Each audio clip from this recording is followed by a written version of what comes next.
This is his protege here. This is going to be my next big presentation area when he gets to go through this. And so far, he didn't want to come yesterday because he wanted to sleep, but today he was up and ready to go. He's like, I'm ready. Ready? Oh, he's like, okay, I'm done. Yeah, I think I'll go in for a while. I'm gonna go hide. Let me know when this is over. I'll be back out in a few minutes. He is beautiful. He doesn't want to miss anything, so he goes in there because he gets tired of people, and it's like, wait, I'm missing something. So he turns around and comes back out.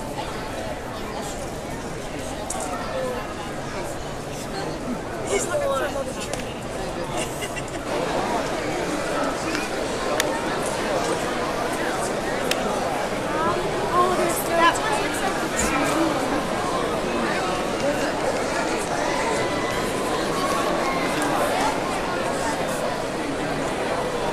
Toilet. You're like one of the few people here with eyeballs. They're gorgeous. Get him? That's kind of cool, huh? Sacramento Area Reptile Club, which we would love to have all of you join. It's the Northern California Herpetological Society. And we have a table with animals, rescued animals for adoption, $30 each to good homes, like this little girl who's hanging out with me today. Our booth is over there, so please come and visit us after you hear our talk. What I'm going to talk about today are two things. One is basic reptile care. There are certain things everyone needs to know about their reptile in order to keep it healthy. After that, we're going to talk about how to choose the right reptile pet for you and your family. How many of you here in the audience have pet reptiles? Okay, a few. All right. So let's start with one important thing in basic reptile care, and that is, what temperature does your reptile need? How often have people in your family gotten into an argument about where the thermostat should be set? Well, reptiles have certain temperature preferences, and even more than that, in order to be healthy, they have to be kept at the proper temperature. This little corn snake here likes to have a temperature range, and most reptiles do need a range. She likes it between 75 and 85 degrees. However, if you had a pet Euromastix, it would like it to be 130 degrees. That's a temperature that would kill this cute little girl. So you need to do some research, and don't just take the word for someone working at a pet store. They may be very well intentioned, but if you worked at a pet store, could you know all there is to know about all the different kinds of animals for which supplies are sold there? Probably not. So go online and take a look at what different websites tell you about the kind of animal you're looking at. Now, how do you tell what temperature is in the enclosure for your pet reptile? You get, perhaps at one of our vendors here, a little stick-on thermometer, right? And you'll be told to peel the backing off and stick it halfway up the center of the tank. How many of you have been told that? Okay, how many of you know an animal that likes to live stuck halfway up the center of its tank?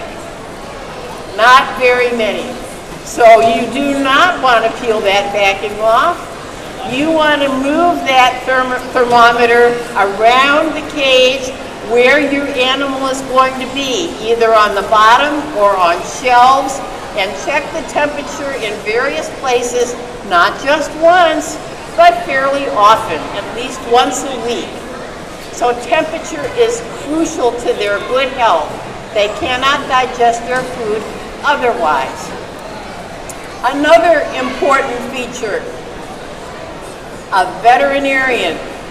A reptile veterinarian should check your pet reptile as soon as you get it, and after that, at least once a year, to make sure that nothing has gone wrong. After all, we take our dogs and our cats in to see the vet once a year. Why not our pet reptiles? There are lots of things that can be hiding. If you need some assistance in finding a reptile veterinarian and you live in the Sacramento area, come up and see me after this presentation. Tell me whereabouts you live and I can give you some suggestions. Something else. How about the type of cage and how big it is? When you get a hatchling snake, it'll fit in a 10-gallon tank. When that snake is 5 years old, that 10-gallon tank is going to be way too small. My favorite animal, and I hope it is not your favorite animal because these are not good pets, is the green iguana. Green iguanas are very hard to take care of. They have very tricky temperature, caging, humidity, and food requirements.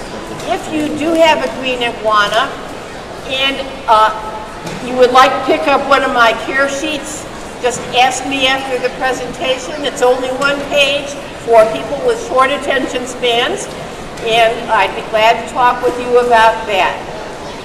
All right, let's look at these flyers then and talk about some criteria, some considerations that you might have in choosing a pet reptile that's right for you. Notice what the corn snake is doing.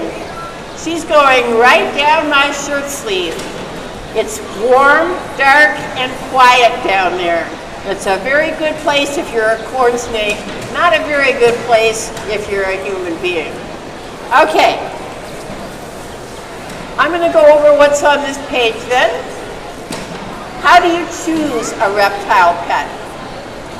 One criterion is how easy is it to care for? Easy care pets include leopard or fat-tailed geckos, which are for sale here, or a corn snake like this one that I have here. She's up for adoption, $30, or there are baby corn snakes of all kinds of different colors around this auditorium.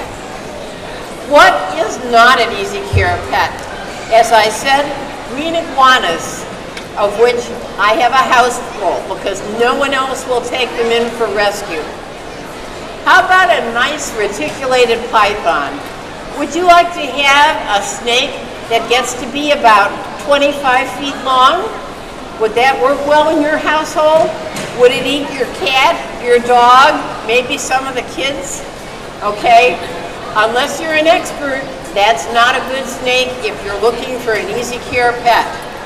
And it also fits in the no-no category. Under that, okay for small children. I put a note on here saying children under 8 should never be allowed to handle a reptile pet without adult supervision. Why is that? Well, gee, I see some little ones here, and I've got a 4-year-old granddaughter who's grown up in a house with 2 green iguanas. She's met all my snakes. She's met everything in my house. But I would never let her deal with an animal of mine by herself.